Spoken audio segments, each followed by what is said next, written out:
ಮೊದಲು ಹಿರಿಯವ್ರು ಏನು ಹೇಳ್ತಾರೆ ಅದನ್ನು ಕೇಳಿ ಆವಾಗ ತಾನಾಗಿ ಎಲ್ಲ ಸರಿ ಹೋಗುತ್ತೆ. ಮೊದಲು ಅದನ್ನು ಪಾಲಿಸಿದ್ರೆ ಚಿಕ್ಕ ಮಕ್ಕಳು ಅವ್ರು ದೊಡ್ಡವ್ರು ಏನು ಹೇಳ್ತಾರೆ ಅದನ್ನು ಕೇಳ್ತಾರೆ. ಅದು ಕೇಳಿದ್ರೆ 90% ಕೆಲಸ ಆಗುತ್ತೆ. ಇನ್ನು 10% ನಿಮ್ಮ ಇದರಲ್ಲಿ ಇರುತ್ತೆ, ನಿಮ್ಮ ಏಜ್ನವರಲ್ಲಿ ಏನು ಇವರು ಹೇಳ್ತಾರದು ಎಷ್ಟು ಸರಿ ಎಷ್ಟು ತಪ್ಪು. ತಾಳ್ಮೆಯಿಂದ ಅದು ಕೇಳಿದ್ರೆ ಸಾಕು. ನಿಮ್ಮಲ್ಲೇ ಎಲ್ಲ ಇರುತ್ತೆ. ಅದನ್ನು ನೀವು ನಿಮ್ದನ್ನು ಕೇಳೋದಿಲ್ಲ, ಐ ಮೀನ್ ನಮ್ದನ್ನು ಕೇಳೋದಿಲ್ಲ, ನಿಮ್ಮಲ್ಲೇ ಇರುತ್ತೆ. ನಿಮ್ಮಲ್ಲೇ ಇರೋದ್ರೆ ಬೇರೆ ಕಡೆ ಹುಡುಕ್ತಾ ಇರ್ತಾರೆ ಅಷ್ಟೇ. ಅದೇ ಎಲ್ಲಿ ಸಮಸ್ಯೆ ಆಗ್ತಿದೆ ಸರ್, ಹಿರಿಯವ್ರ ಮಾತು ಯಾಕೆ ಕೇಳ್ತಾ ಇಲ್ಲ? ಇವರು ಎಜುಕೇಟೆಡ್ ಆಗ್ತಾ ಇದಾರಲ್ಲ, ಅತಿ ಎಜುಕೇಟೆಡ್ ಆಗ್ತಿದಾರಲ್ಲ, ಅದೇ ಸಮಸ್ಯೆ. ಅವರು ಸ್ವಂತಕ್ಕೆ ನಾನೇನೋ ತುಂಬಾ ತಿಳಿದಿದ್ದೀನಿ ಅಂತ ಹೇಳ್ತಾರಲ್ವ, ಅದಾಗಬಾರ್ದು. ಅದೇ ಎಲ್ಲದ್ರ ಬಗ್ಗೆ ತಿಳ್ಕೊತಾ ಇದ್ದಾರೆ. ಇದಕ್ಕಾಗುತ್ತದು ಏನು ಪುಸ್ತಕಕ್ಕೆ ಓದೋದಕ್ಕೆ, ನಮಗೆ ಕೆಲಸಕ್ಕೆ ಜಾಬ್ಗೆ ಏನು ಬೇಕೋ ಅದು ಓಕೆ. ಬಟ್ ಲೈಫಲ್ಲಿ ಮನೆ ಒಳಗಡೆ ಹೇಗಿರಬೇಕು ಏನು. ಈಗ ಫಾರ್ ಎಕ್ಸಾಂಪಲ್ ಕೆಲವು ಕಡೆ ಹೆಣ್ಣು ನೋಡೋಕೆ ಹೋದ್ರೆ ಅವ್ರು ಏನು ಹೇಳ್ತಾರೆ, ಅವರು ನಿಮ್ಮಲ್ಲಿ ಹಳೆ ಫರ್ನಿಚರ್ ಇದೆಯಾ ಅಂತ ಕೇಳ್ತಾರೆ. ಅದು ತಪ್ಪು. ಹಳೆ ಫರ್ನಿಚರ್ ಏನಂತಂದ್ರೆ ಅವರು ಎಕ್ಸ್ಪೀರಿಯನ್ಸ್ ಆಗಿರೋದು. ಎಕ್ಸ್ಪೀರಿಯನ್ಸ್ ಇಸ್ ದ ಲೆಸನ್ ಅಂತ ಹೇಳ್ತೀರಾ ನೀವು ಇಂಗ್ಲೀಷಲ್ಲಿ. ಅದನ್ನು ದೊಡ್ಡವರಲ್ಲಿ ಇರುತ್ತೆ, ಅದನ್ನು ಪಾಲಿಸ್ಬೇಕು. ಅದನ್ನು ಹೇಳ್ಬೋದು ಹೆಚ್ಚಿಗೆ ಒಂದೇ ಚಿಕ್ಕ ಮಾತಲ್ಲಿ, ದೊಡ್ಡದಾಗಿ ಹೇಳೋದಕ್ಕಿಂತ ಇದನ್ನು ಹೇಳ್ಬೋದು. ನಿಮ್ಮ ಕಾಲದಲ್ಲಿ ಸರ್ ಮದುವೆ ಅಂತ ಹೇಳಿದ್ರೆ ಒಂದು ಗೌರವ ಇತ್ತು. ಇವಾಗ ಅದು ಕಡಿಮೆ. ಈಗಲೂ ಇದೆ, ಗೌರವ ಇದೆ. ಆಗ 1 ವರ್ಷ 2 ವರ್ಷ ತನಕ ಇದೆ, ಆಮೇಲೆ ಕಡಿಮೆ ಆಗ್ತಾ ಹೋಗುತ್ತೆ. ಅದು ಆಗಬಾರ್ದು. ನಾವು ಈಗ ಹಿರಿಯವರಾಗಿ ಪೇರೆಂಟ್ಗಳಾಗಿ ನಾವು ಮಕ್ಳಿಗೆ ಹಂಗಾದ್ರೆ ಯಾವ ಥರ ನಾವು ಬೆಳೆಸ್ತಾ ಇದ್ದೀವಿ? ನಮ್ಮ ತಪ್ಪಿದೆಯಾ, ಮಕ್ಕಳದ್ದೇ ತಪ್ಪಿದೆಯಾ? ಇಬ್ಬರಲ್ಲೂ ತಪ್ಪಿದೆ ಅಂತ ಹೇಳ್ಬೋದು.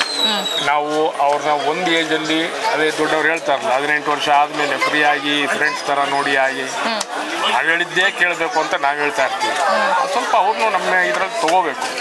ಐ ಮೀನ್ ಏನು ಹಿಡಿತದಲ್ಲಿ ಅಂತ ಹೇಳ್ಬೋದು ಆ ಭಾಷೆ ಇಟ್ಕೊಂಡಾಗ. ಅವರು ನಮ್ಮ ಜೊತೆ ಎಷ್ಟೋ ಮನೆಗಳಲ್ಲಿ ಹೊರಗಡೆಗೆ ಬರೆದವ್ರು 100% ತೊಗೊಂಡು ಅವ್ರು ಚೆನ್ನಾಗೇ ಇರ್ತಾರೆ. ಇಲ್ಲಿ ಯಾರೋ ಕೆಲವರು ಮಾಡ್ತಾರೆ, ಕೆಲವು ಫ್ರೆಂಡ್ ಸರ್ಕಲ್ ಕೂಡ ಹಾಗೇ ಇರುತ್ತೆ. ಅದನ್ನು ಒಂದು ಹೇಳ್ಬೋದು.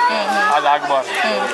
ಈಗ ಸೆಲೆಬ್ರಿಟೀಸು ಅಂಥವರೆಲ್ಲ ಆಗಿದ್ದಿದ್ರೆ ಮುಂಚೆ ತುಂಬ ಈಗ ಡಿವರ್ಸು ಅಂಥವೆಲ್ಲ ಕೇಳ್ತಾ ಇದ್ವಿ. ಅದೆಲ್ಲ ತುಂಬ ಕಾಮನ್ ಅನ್ನೋ ಥರ ಇತ್ತು. ಆದರೆ ಈಗ ಸಾಮಾನ್ಯ ಜನರು, ಸಾಮಾನ್ಯ ಕುಟುಂಬದಲ್ಲೂ ಈ ಥರ ಇನ್ಸಿಡೆಂಟ್ಗಳು ನಡೀತಾ ಇದೆ. ಹೌದು, ಅದೇ ಅವ್ರನ್ನ ನೋಡಿ ಇವ್ರು ಕಲಿತಾ ಇದ್ದಾರೆ.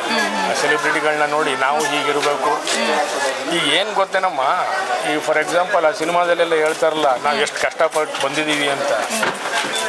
ಕಷ್ಟಪಟ್ಟು ನೀವು ಆ ಫೀಲ್ಡ್ಗೆ ಯಾಕೆ ಹೋಗ್ಬೇಕು? ಇಲ್ಲೆಲ್ಲ ಇವರೆಲ್ಲ ಕೆಲಸ ಮಾಡ್ತಾರಲ್ಲ, ಈ ಫೀಲ್ಡಲ್ಲಿ ಕೆಲಸ ಮಾಡಿ. ಅವ್ರಿಗಿದು ಬೇಕಾಗಿಲ್ಲ.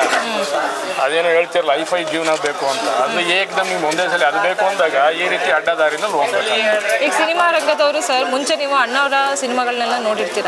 ಅದರಿಂದ ಎಷ್ಟೋ ಜನ ಪ್ರೇರಣೆ ತಗೊಂಡು ಅವ್ರ ಲೈಫ್ನ ತುಂಬ ಚೆನ್ನಾಗಿ ಎಲ್ಲೋ ಇದ್ದವರು ಎಲ್ಲೋ ಹೋಗಿ ನಿಂತಿರೋದನ್ನ ನಾವು ನೋಡಿದ್ದೀವಿ. ಆದರೆ ಈಗಿನ ಕಾಲದ ಸಿನಿಮಾ ಆ್ಯಕ್ಟರ್ಸ್ಗಳಿಂದ ನಾವು ಏನು ಕಲಿತಾ ಇದ್ದೀವಿ? ಈಗಿನ ಕಾಲದವರಿಂದ ಅದೇ ಇದನ್ನೇ ಕಲಿತಾ ಇರೋದು. ನೀವು ಹೇಳಿದ್ರಲ್ವ ಡಿವೋರ್ಸ್ ಅಂತ, ಅದನ್ನು ಕಲಿತಾ ಇದ್ದಾರೆ ಅಷ್ಟೇ. ಅಣ್ಣವ್ರ ಸಿನಿಮಾದಲ್ಲಿ ಆ ಸಿನಿಮಾದ ಬಗ್ಗೆ ಅದು ನೋಡಿದ್ರೆ ಸಾಕು. ಪ್ರತಿಯೊಬ್ಬರು ಅವ್ರ ಸಿನಿಮಾ ಒಂದೊಂದು ನೋಡ್ತಾ ಇದ್ರು ಆ ವಿಷ್ಣು ಸರ್ದು ಇವ್ರದ್ದು ಇಬ್ಬರದನ್ನು ನೋಡಿದ್ರೆ ಎಷ್ಟೋ ಪಾಠ ಕಲಿಬೋದು. ಈಗ ದರ್ಶನ್ ಅವರು ಅರೆಸ್ಟ್ ಆಗಿದ್ದಾರೆ ಸರ್, ಅಪ್ಪ ಅದ್ರ ಬಗ್ಗೆ ಅವ್ರ ಕಥೆಗಳೇ ಬೇಕಾಗಿಲ್ಲ. ಈ ದರ್ಶನ್ ಮತ್ತೊಬ್ರು ಅಣ್ಣವ್ರದ್ದು ಹೇಳಿ 100 ಮಾತು ಮಾತಾಡೋಣ, ಉದ್ದಕ್ಕೂ ಸಂಜೆವರೆಗೂ ಮಾತಾಡೋಣ. ಇವ್ರದೆಲ್ಲ ಬೇಕಾಗೇ ಇಲ್ಲ. ಇವರೆಲ್ಲ ಅಂತ ಇದೆಲ್ಲ ಬಿಡಿ. ದುಡ್ಡು ಬಂದಿದ್ದ ತಕ್ಷಣ ಏನೋ ಒಂದು ಇದು ಅಂತಾರೆ ಪಾಪ. ಎಷ್ಟು ಮಟ್ಟಿಗೆ ಇದಾಗುತ್ತೋ ಅದು ಅವ್ರಿಗೆ ಸೇರಿದ್ದು. ಬಟ್ ಅವ್ರ ಪರಿಸ್ಥಿತಿ ನಮಗೆ ಗೊತ್ತಿರಲ್ಲ. ನಮಗೆ ನಾವೇನೋ ಇಲ್ಲಿ ಕೂತ್ಕೊಂಡು ಹೇಳ್ಬಿಡ್ತೀವಿ ಅವ್ನ ದರ್ಶನ್ ತಪ್ಪು. ನಾವು ನೋಡಿ ನಮಗೆ ಗೊತ್ತಿಲ್ಲ ಅವ್ರ ಕಥೆ. ಮಾತಾಡೋದು ಬೇಡ.